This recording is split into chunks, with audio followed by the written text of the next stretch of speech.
एक तो जाकिर नाइक को आदर्श इस देश का मुसलमान मानेगा क्या, जो पाकिस्तान की गोद में जाकर बैठा हुआ है? पाकिस्तान जिससे हमारा 36 का आंकड़ा, जो हमारे देश में आतंकी बेचता है, नंबर एक बात। दूसरा सवाल है, ओवैसी बैठक में रहते हैं, उनके सामने एक आदमी को काफिर कह दिया जाता है, वो आरोप लगा रहा है कि उनके इशारे पर कहा गया। आपकी पार्टी के बिहार के अध्यक्ष कहते हैं इससे धड़ की बाजी लगा देंगे। तो सर, सही संयम भाषा में विरोध नहीं हो सकता है क्या? विरोध करना है तो सिर धड़ की बाजी, मरने मारने की बात, काफिर, ये सब कह दिया जाएगा? आप राकेश भाई, आप सीनियर जर्नलिस्ट हैं। बिस्ती एक जगह है बिहार में, मधुबनी में, वहां पे आवासीय हॉस्टल बन रहा है। नीतीश कुमार ने फंड जारी किया, भाजपा के एमएलए जाके धरना में बैठ जाते हैं और नीतीश कुमार को बोलते हैं मैं रे तुम नीतीश को करता हूँ। डीएम तक को बहुत इतना घटिया वर्ड बोला, मैं चैनल पे नहीं बोल सकता। इनका क्या बोलिएगा, कोई एक्शन अभी तक नहीं ले रही है। नीतीश कुमार का स्टेटमेंट सुन लीजिए, चिराग पासवान का सुन लीजिए, जीतन राम मांझी का सुन लीजिए, नायडू साहब का सुन लीजिए, वो बोर्ड पे क्या बिल है। मधुबनी में जो आवासीय माइनॉरिटी हॉस्टल, उस पर कुछ नहीं बोल रहे हैं। पतवा में एक डिस्प्यूट है, कुछ नहीं बोल रहे हैं। ट्रिब्यूनल पे आप बोलते हैं ट्रिब्यूनल चीफ जस्टिस अपॉइंट करता है, आप बोलते हैं महिला को नहीं रखा जाएगा, पहले से महिलाओं को रखने का प्रावधान है। आप बोलते हैं कि आप बोलते नहीं आदिल भाई, मैं आज सुनिए ना, मैं आज ऑब्जेक्शन पर सवाल नहीं कर रहा हूं सर, कि बिल में क्या है, उससे क्या आपको दिक्कत है, इस पर मैं आज चर्चा ही नहीं कर रहा हूं, ना मैं आज करूंगा। मैं चर्चा कर रहा हूं कि अख्तरुल इमान कह रहे हैं सख्त सर धड़कीबाजी। उधर एक एफआईआर दर्ज हुई है ओवैसी और टीएमसी के सांसद के नाम पर कि काफिर कहा गया, धमकी देख लेने की धमकी दी गई उनके इशारे पर, ऐसा करके मुंबई में एफआईआर दर्ज हुई है। तो सर, सीधे संयम भाषा में विरोध नहीं हो सकता है क्या? मान लिया आपको पसंद नहीं है, मान लिया आपको विरोध करना है, सर सड़क पर उतर जाइए, शांतिपूर्वक धरना प्रदर्शन करिए, लेकिन सिरधड़ की बाजी, मरने मारने की बात, ये क्या तरीका है?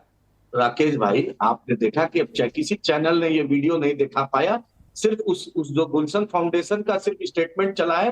किसी जेपीसी में जगदम्बिका पाल बैठे हुए, वो बीजेपी के एमपी, वहां पे एग्जीक्यूटिव ऑफिसर सब रहते हैं, किसी ने बीजेपी का एमपी ने भी उसकी बात को सराहाया नहीं और आदमी का। लेकिन नहीं ठीक बात है, नहीं आपकी सही बात है, और एफआईआर में मेंशन है, बिल्कुल ऐसी कोई तस्वीर नहीं है आदिल, ये आपकी बात सही है।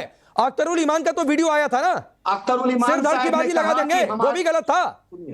सुनिए, बिहार में भाजपा की सरकार है, नीतीश कुमार के साथ अग्निवीर ने पूरा ट्रेन पटरिया को उखाड़ा किया। इस देश में पटेल आंदोलन, मराठा आंदोलन, जाट आंदोलन, गुर्जर आंदोलन हुआ, सब में लोग समर्पित होकर हर तरीके से आंदोलन किए।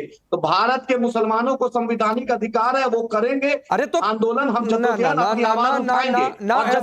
मस्जिद, प्रदीप भंडारी लोकतांत्रिक अधिकार है विरोध प्रदर्शन का। तो मैं आ रहा हूं आदिल, आप ही के पास रहूंगा। चलिए 20 सेकंड और बोल दीजिए, फिर प्रदीप भंडारी के पास जा रहा हूं, और बोलिए। आप ही बोलिए कि जब मेरे वजूद की लड़ाई है तो हम क्यों नहीं लड़ेंगे? मस्जिद, ईदगाह, कब्रिस्तान, खानका, इमामबाड़ा, ये हमारे वजूद, हमारी पहचान है। संविधान हमें देता है इसका बचाव के लिए। तो वजूद के लिए किसी का नहीं, वजूद के लिए सिर धड़ की बाजी, किसी को मार देंगे। हम अपना बोल रहे हैं कि हम अपने मेरे नबी के शान में कोई गुस्ताखी करेगा, बात है, फिर नबी तक पहुंच गए, मस्जिद में घुस के मारने की बात करेगा, कोई नबी की गुस्ताखी बर्दाश्त नहीं कर सकता है, कोई नबी की गुस्ताखी बर्दाश्त नहीं कर सकता है, और ना इस देश का कोई नागरिक ऐसा चाहेगा। लेकिन नहीं, प्रदीप भंडारी, वजूद की बात है, मस्जिद मदरसों की बात है, तो मरने मारने की बात, सिर धड़ की बाजी, या फिर सड़क पर उतरकर कहीं धरना प्रदर्शन करेंगे, या पोस्टर तख्तियां लेकर कहेंगे कि हमारी मांगे मानो, नारे लगाएंगे। याद रखिएगा, प्रोफेट की शान पर गुस्ताखी बर्दाश्त नहीं करेंगे, किसी की बात पे नहीं करेंगे। मैं पहले तो कहना चाहता हूं कि Turkey, Libya, Egypt, Sudan, Lebanon, Syria, Jordan, Tunisia, Egypt, ऐसे कई मुल्क हैं जहां इस्लाम को एज स्टेट रिलीजन माना जाता है, वहां पे वक्फ बोर्ड नहीं है। तो इनके लॉजिक के हिसाब से वहां के मुसलमान को क्या कहने की प्रयास कर रहे हैं, ये पॉइंट नंबर 1। पॉइंट नंबर 2 मैं कहना चाहता हूं आपसे राकेश जी, 2016 का गृह मंत्रालय का ऑफिशियल स्टेटमेंट मैं आपके सामने पढ़ रहा हूं। ये गृह मंत्रालय का 2016 का ऑफिशियल स्टेटमेंट ये कहता है कि जाकिर नाइक की सोच ने आतंकवादियों को और नौजवानों को आतंकवाद की तरफ बढ़ावा दिया है। ये 2016 का स्टेटमेंट है, ये आतंकवादियों को प्रेरणा देने वाला व्यक्ति है। मैं इससे मौलाना साजिद राशिदी जी से सिर्फ 2 सवाल पूछना चाहता हूं राकेश जी, क्या ये खुश है कि अफजल गुरु को इस देश की अदालतों ने फांसी दी? क्या ये खुश है, हाँ या ना? और दूसरी चीज ये मुझे बता दीजिए, ये वक्फ की बात कर रहे हैं, 1954 के वक्फ एक्ट और 1995 के वक्फ एक्ट में क्या फर्क है, इनसे पूछिए। बोलिए साजिद रशीदी, बहुत ज्ञान कर रहे हैं। अच्छा चलिए, साजिद रशीदी से सवाल है, पहले साजिद रशीदी जवाब देंगे, फिर आगे अफजल गुरु को फांसी मिली, खुश है? सुनिए, मैं बता रहा हूँ क्या अफजल गुरु को फांसी देखिए, मिली, इन्होंने पूछो। जो 2016 का स्टेटमेंट दिया, इनको खुद उसको पढ़ लेना चाहिए। उन्होंने कहा कि प्रेरणा दी है, ये नहीं कहा कि आतंकवादी हैं। क्या दहशतगर्द नहीं कहा जाकिर नायक को, उसने 2016 के स्टेटमेंट में। नंबर एक। दूसरी बात सुनिए, अब सुनिए, 1 मिनट सुनिए, अब चुप होकर सुनिए। अफजल गुरु को फांसी मिली, 1954 में वक्फ एक्ट आया, 1954 में, 1995 में उसमें संशोधन हुआ। दो ये अलग अलग बिल नहीं है। ये 1995 में सिर्फ संशोधन हुआ था, अलग से कोई वक्फ एक्ट नहीं आया था। इनको जानकारी नहीं। अरे तो ये भी अलग से नहीं आ रहा है साजिद रशीदी, ये भी संशोधन बिल है। 1954 में कोई भी संशोधन बिल के जरिए ही आता है। 95 में संशोधन हुआ, बता नहीं पा रहे। 95 में अलग से बिल नहीं आया। बताऊंगा ना झूठ। अरे 95 में अलग से बिल नहीं आया, फिर झूठ। देखिए राकेश जी, ना ये कट्टरपंथी लोगों की सोच को मैं एक्सपोज करूंगा। ये मुसलमानों के भी विरुद्ध है इस देश के। मौलाना साजिद राशिदी जी इस देश के मुसलमानों के विरुद्ध है। 1995 के अमेंडमेंट में जो हुआ था, जिसके तहत 1954 का वक्फ एक्ट ये कहता था कि सिर्फ डोनेशन कोई इस्लाम फॉलो करने वाला व्यक्ति ही कर सकता है। 1995 के एक्ट में अमेंडमेंट किया गया 2013 में, जिसमें नॉन इस्लाम वाला की जमीन को भी ली जा सकती है। तभी इसको भूमाफिया कहा जा रहा है। इनको पता नहीं है। और आपकी डिबेट पे ये अभी तक ये नहीं कह पाए कि डिक्लेयर्ड आतंकवादी अफजल गुरु से की फांसी से ये खुश है। पूछिए आप।